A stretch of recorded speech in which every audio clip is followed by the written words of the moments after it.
அனைவருக்கும் வணக்கம். இன்னும் ஒரு புதிய கதையோடு உங்களை சந்திப்பதில் மகிழ்ச்சி.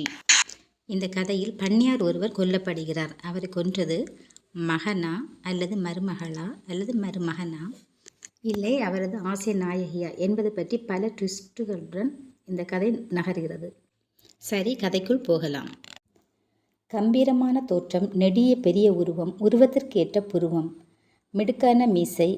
அவர் கோபப்படும் போது எதிரில் நிற்பவர்கள் பயப்படுவார்கள். இவ்வளவுக்கும் சொந்தக்காரர் இந்த பண்ணையார். செல்வாக்கும் சொல்வாக்கும் உள்ளவர். இத்தனை பெயரும் புகழும் உள்ளவருக்கு வாழ்க்கை அத்துடன் திருப்தி தராததால் சென்னைக்கு படமெடுக்க வந்தார். இவர் கிராமத்தில் பங்களா வாசலிலே பண்ணையாட்கள் காலையில் எழுந்தும் கைகளை கட்டி கும்பிடுங்க சாம்பி என்று நின்று கொண்டிருக்கும் காட்சிகளை பார்த்து பார்த்து அழுத்து போனவர். இவர் சென்னையில் படக்கம்பெனியில் பலர் இவர் முன்னிலையில் துதி பாடுவதை நாடி பணத்தை தண்ணீர் போல செலவு செய்தார். அவருடைய வீடுகளில் எல்லோரும் தவம் இருப்பதைக் கண்டு அதில் அவருக்கு ஒரு ஆத்ம திருப்தி. பண்ணையார் பல நாட்கள் சென்னையில் தான் இருப்பார். சில நாட்கள் கிராமத்தில் தங்குவார். அறுவடை காலம் அவருக்கு கிராம வாசம். அறுவடையின் பயனை ஆனந்தமாக சென்னையில் செலவு செய்வார்.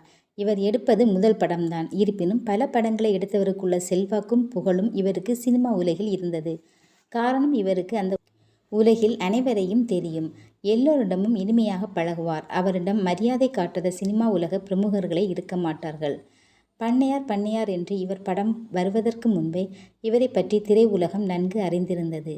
இத்தகைய முதலாளி வருகிறார், படம் வெளிவரப் போகிறது என்று அந்த கம்பெனியை அன்று அல்லோல கல்லோலப்பட்டது. இத்தனைக்கும் முதலாளி முதல் நாள்தான் கிராமத்திற்கு சென்றார். படம் வெளியிடும் நிலை நெருங்கிவிட்டால் சினிமா கம்பெனியில் ஒரு புது கலையை கட்டிவிடும். ஆஃபீஸ் பையன் முதல் மேனேஜர் வரை தலைகால் புரியாமல் திரிவார்கள். அப்படித்தான் அன்று அந்த மகாதேவன் சாரும் காணப்பட்டார். ஆம், அவர்தான் அந்த கம்பெனியின் மேனேஜர். மேனேஜர் மட்டுமல்ல, முதலாளியின் மாப்பிள்ளை, அதாவது அக்கா பிள்ளை. முதலாளியை இவன் மாமா மாமா என்ற உரிமையுடன் கொஞ்சம் உயர்த்த குரலுடனே பேசுவான்.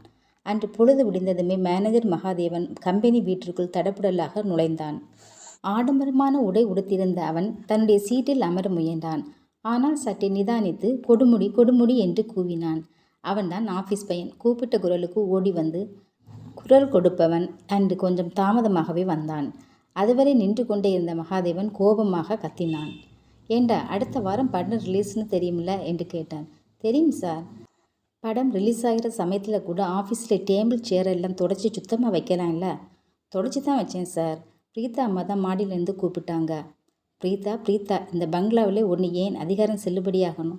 இல்லை, அவள் அதிகாரம் செல்லுபடியாகணும். இன்னைக்கு 2ல் 1 தெரிஞ்சாகணும் என்று கோபத்திலே தூசி படிந்த சேரில் உட்கார்ந்தான் மகாதேவன். சார் இருங்க சார் என்று